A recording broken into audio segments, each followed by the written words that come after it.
Good morning. How are you? How are you doing today? So today we're talking about intuitive eating, more specifically what it is and some myths that are out there about it so that you can learn exactly more the truth of it.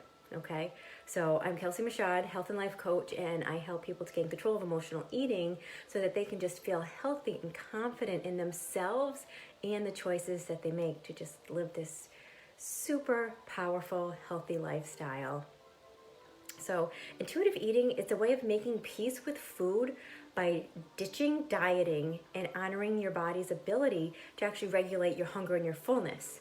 And it can bring you peace and it can actually decrease your anxiety around food. And maybe you've tried applying it and you've seen improvements already, or maybe you've seen improvements in your relationship to food, and maybe you've never even heard of it before, so maybe you might be a little curious to find out more about it.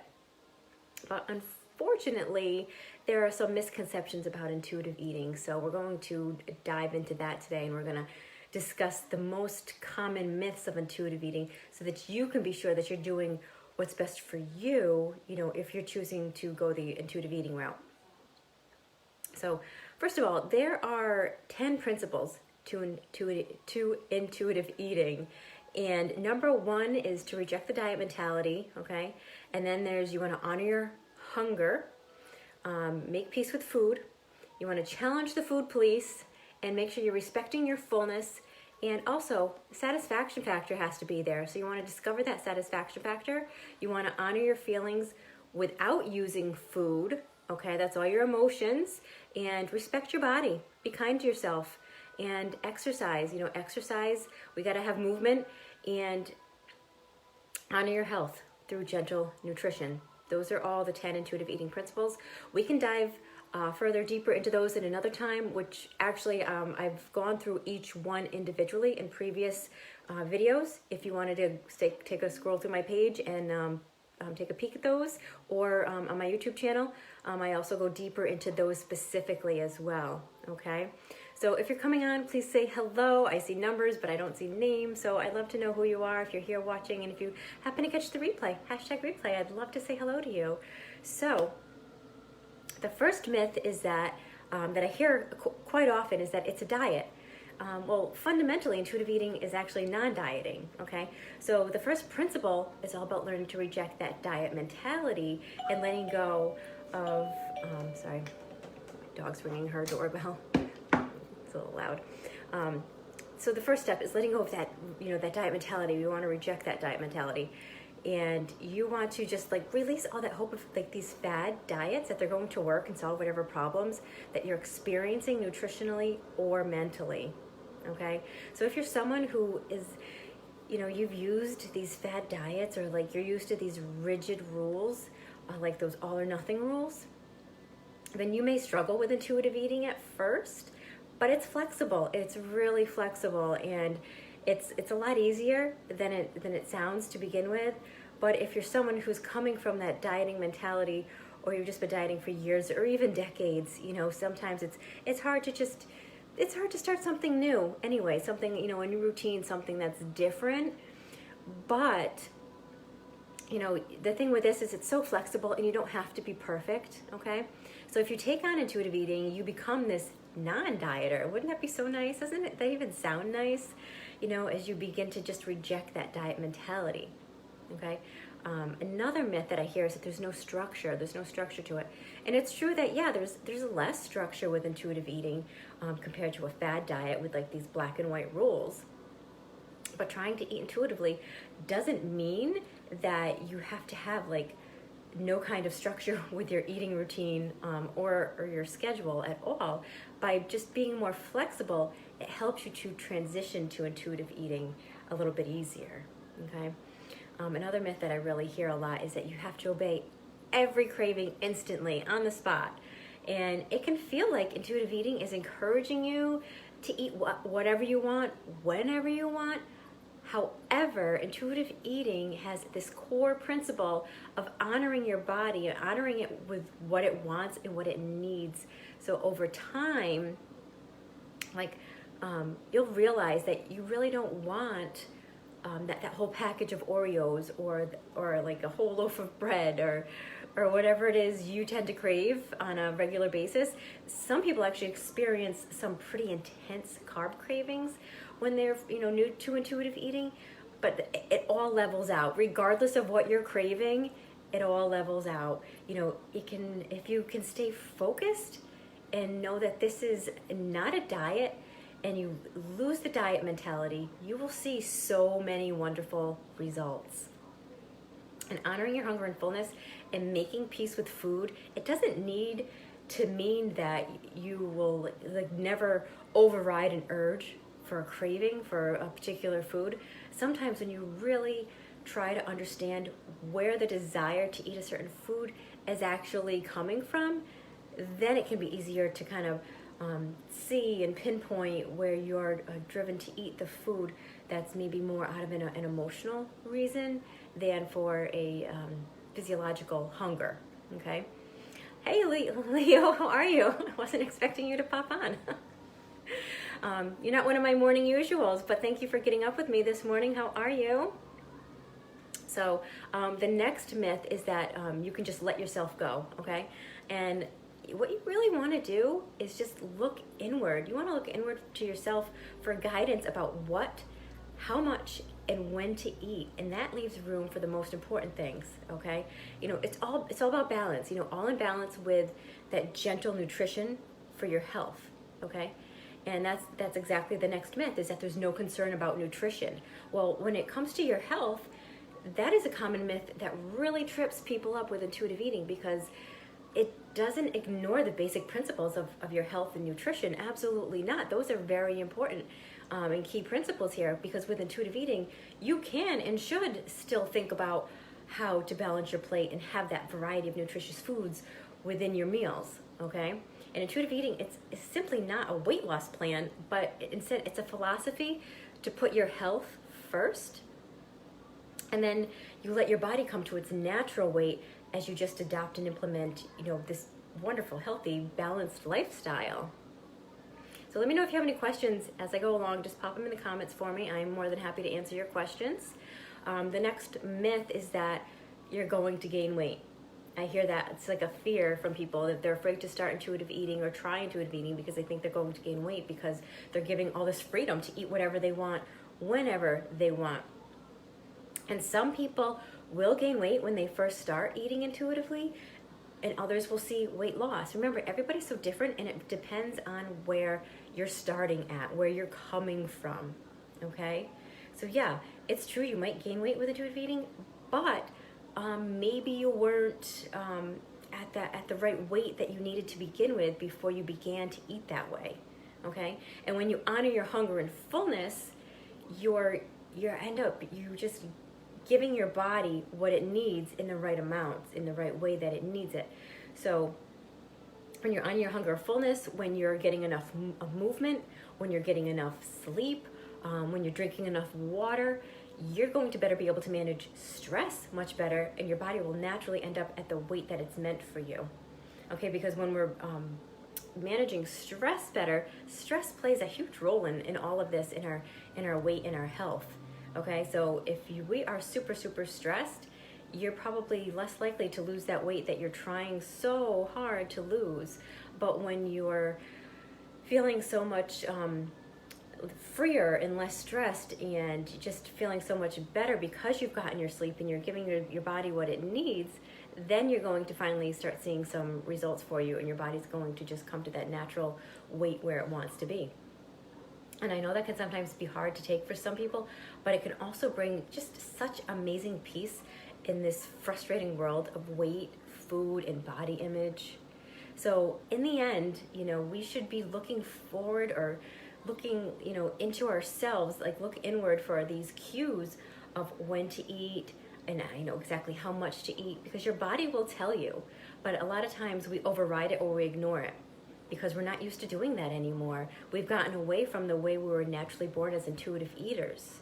And now we eat in a way that we eat by what time it is on the clock, rather than whether we're really feeling hungry.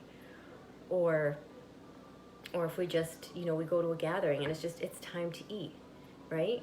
So by actually listening to our bodies and what it's trying to tell us, that's a game changer right there. And that can be difficult to do. Hey, Stephanie, how are you? Because a lot of us have gotten away from it for so many years. Okay, so it can be really difficult to get back to that intuitive eating and get back to that feeling of intuition and listening to your intuition. But we all have it. It's all there. It's all inside of us. Our bodies will tell us every single day. It's always sending us these signals.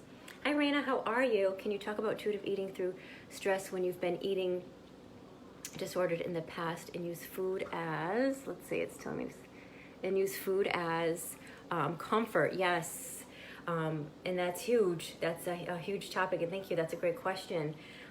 As far as intuitive eating, to be able to eat intuitively, let me make sure I'm understanding the question right.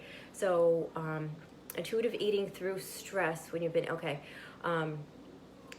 to de-stress with intuitive eating, well, first of all, it's so freeing, I have to tell you, because I have been eating this way for quite some time now, but I wish I discovered it sooner because I feel that weight lifted off me. But as far as your stress goes and not being so much of an emotional eater, it helps you come away from being an emotional eater because you're thinking about, like with dieting mentality, you constantly have these voices in your head, right? We always have these strict rules, and those voices are bouncing back and forth, and they're saying, okay, you can't have that, you can't have this, and you're always feeling restricted, and that in itself is stressful. It's not a fun way to live. I've lived it for many, many years, way too long, and that was stressful. It was very stressful. So as far as like coming away from disordered eating and not trying to use food as comfort, well, through intuitive eating, what you want to do is, if you're listening to your body, it's not just about listening to your hunger and fullness cues, but it's also about listening to what do you really need.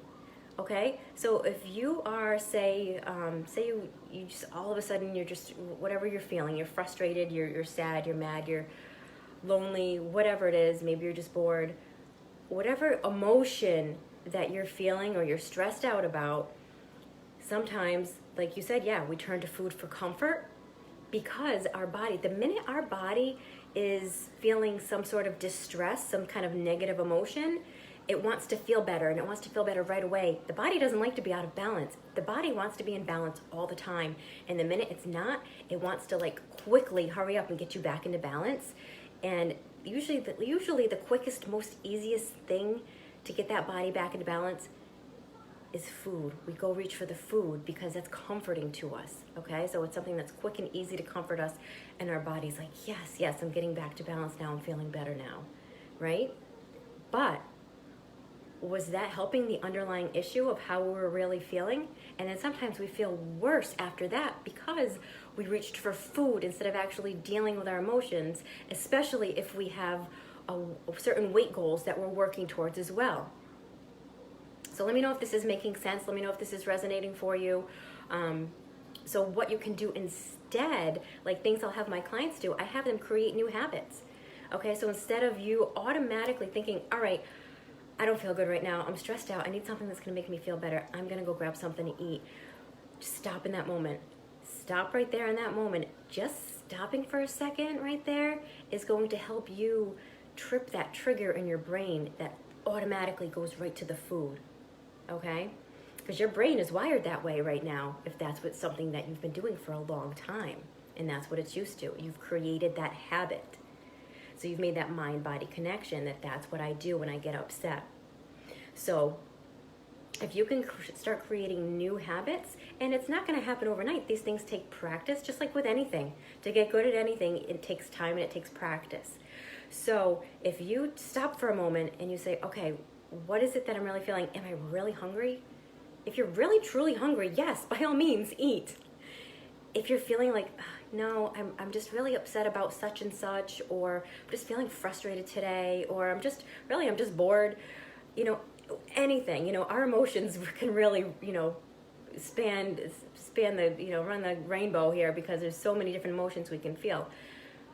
Regardless of what it is, ask yourself, what am I feeling? If you can help yourself pinpoint what it is you're feeling, then you can pinpoint what it is you really need. Okay? Maybe you just need to find an activity or something that you really enjoy doing. You know yourself best. You know exactly what your body will feel good doing other than food, okay? Whether it's something as simple as just, going out for a walk and blowing off some steam, or connecting with nature. That always makes me feel good. I love it. I love just getting outside into nature and going for a walk. I feel good spiritually, mentally, and physically. So that's something I know that I like to do personally. You might like that. You might prefer something else. Nice long hot bubble bath with maybe some candles or scented oils. Something that's really going to make you feel good, okay? Let's see, Raina, so true. Practice is the only way to shift it. Absolutely. Hey, Lynn, how are you? So stop to listen to yourself and then respond. Absolutely. And like I said, if you're really hungry, absolutely go eat something. Don't deprive the body that way. But if you're feeling something else, and yeah, you might say, okay, I'm realizing I'm really not hungry, even though that's what I think would make me feel better right now. And then you still go eat something. That's okay. That's baby steps. That's what I do with my clients, because we can't do an overhaul, because it's not going to work. It's not going to work that way. They're not going to stick to it, and neither will you. So if you say, yeah, I'm feeling whatever, and I need to feel better right now, and I know that, if I go out for a walk, I'm probably going to feel better by the time I get back. Or if I just sit down, like I love to sit down with a nice cup of herbal tea, later in the evening, after dinner, whatever works for you. But stopping yourself in that moment. So say you still go get something to eat. Okay, you still stopped yourself in that moment. That's progress right there. Okay, hey Sharon, how are you? So no matter how small, you need to remember that, okay, that's progress. You just tripped that trigger in your brain to not want food, or to think of something else of what you really truly needed inside yourself to make yourself feel better, because that's where the magic happens. That's where all the work starts. Okay, it's not about just eating the right foods and exercising, things like that. Those are definitely part of it, and they're important, and they're wonderful pieces to this puzzle. But really digging deep and looking at your emotions and why we're even eating in the first place. If it's not out of true hunger, then let's see what else we can do. Let's back it up. Maybe it's later in the day and you're now feeling upset, even though you were in an argument first thing in the morning with somebody. But now it's later in the day, and now you're just like, oh, I'm so frustrated from this morning. I need to eat something. Okay, well, stop right there. Back it up. What led up to that? What led up to that point where you're feeling like, I've got to eat something right now because I'm aggravated? Just back it up and think about it. I will talk it through with my clients and see, okay, let's back it up and see what's going on. What happened in your day today? Let's see where we can pinpoint. And then let's put in some strategies throughout the day to help you better cope, rather than food being that coping mechanism. Okay, it's all about retraining your brain and finding different coping mechanisms other than food, because then you get into the habit of doing these other coping mechanisms rather than turning to food. Does that make sense? I hope that makes sense for you. So, and I hope I answered that question, because sometimes I kind of run off. But that's the gist of it. Is we need to retrain our brain and find new habits, and actually create those new habits to the point to where they become just something that you automatically do without even thinking about it. Okay. So basically, with all of these myths and stuff that are going around about intuitive eating, if you're not sure, if you're curious about it, just ask. There's lots of information out there, and I'm here as well. If you have any questions, hi Tracy, how are you? Just reach out and ask. Because there are so many myths and things out there that are not true. So Raina, it does. Thank you. I'm so glad for you. And you're so welcome. And so yeah, so if you guys have any questions at all about intuitive eating, if you're curious about it, if you're thinking this sounds like something I'd like to try, let me know. We can chat and see if it is something that's right for you.